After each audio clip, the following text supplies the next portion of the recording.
Assalamualaikum warahmatullahi wabarakatuh. Perkenalkan, nama saya Nadia Berliana Hardianti dengan NIM C1B0190097 dari kelas R002 Prodi Manajemen Universitas Jambi. Saya akan menjelaskan materi tentang keefektifan personal leader untuk memenuhi tugas mata kuliah kepemimpinan dengan dosen pengampu Bapak Dr. Idham Khalik SEMM. Langsung saja kita ke pembahasan yang pertama, yaitu mengenai pengertian personal leadership. Personal leadership adalah dorongan dan kemampuan dalam diri seseorang untuk bertanggung jawab secara penuh terhadap kehidupannya. Seorang yang memiliki personal leadership yang baik memiliki rencana hidup yang matang.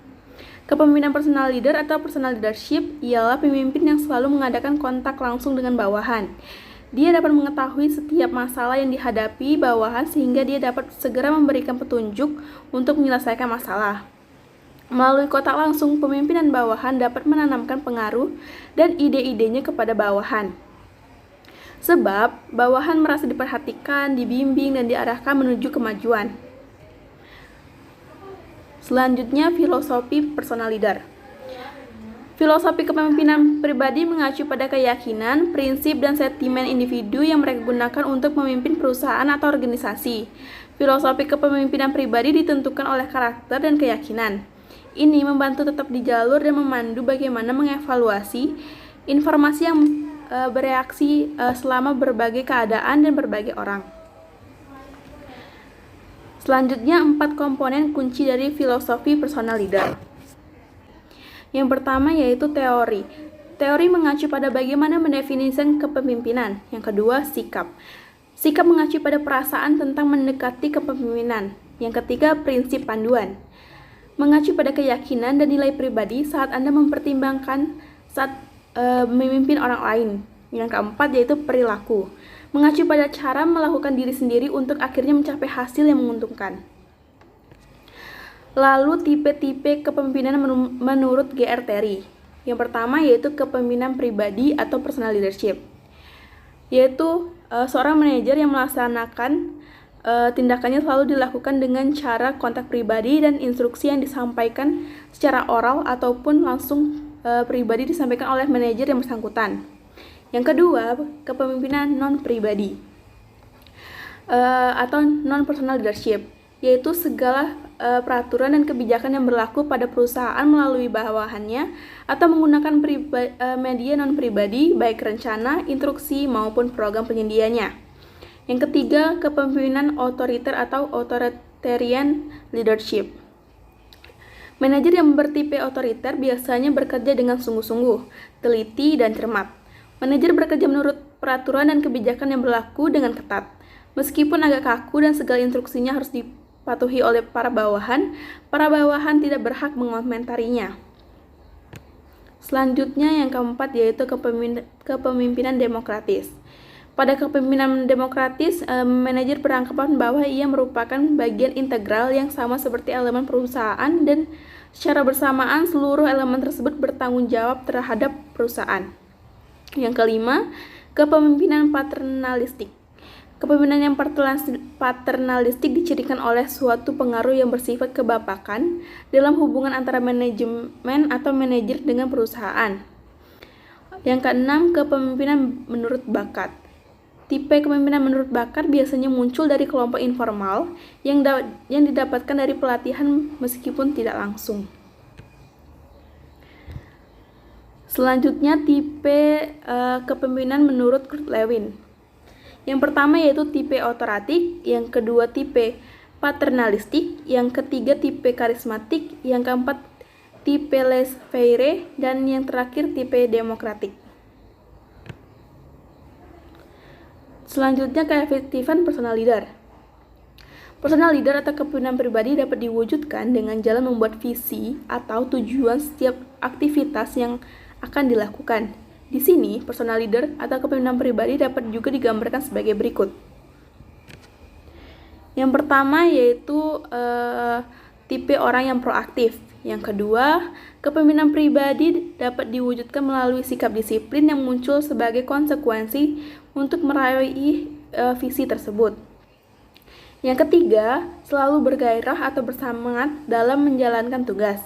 Yang keempat, senantiasa berjalan sesuai prinsip kebenaran dan tidak melanggarnya.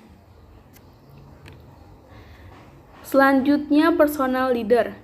Kesuksesan pemimpin dalam aktivitasnya dipengaruhi oleh faktor-faktor yang dapat menunjang untuk berhasilnya suatu kepemimpinan.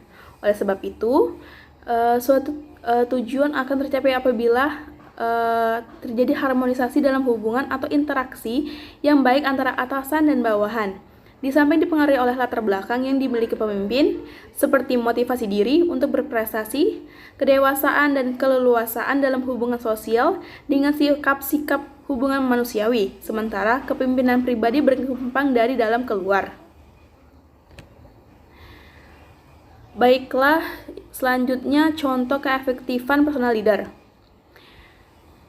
Sebagai contoh, misalnya Abraham Lincoln memulai karir politiknya dengan menggunakan keterampilan komunikasinya yang luar biasa, termasuk kecerdasan dan kecerdasannya untuk mengkritik lawan politiknya sedemikian rupa sehingga ia bahkan membuat seorang politisi menangis selama debat.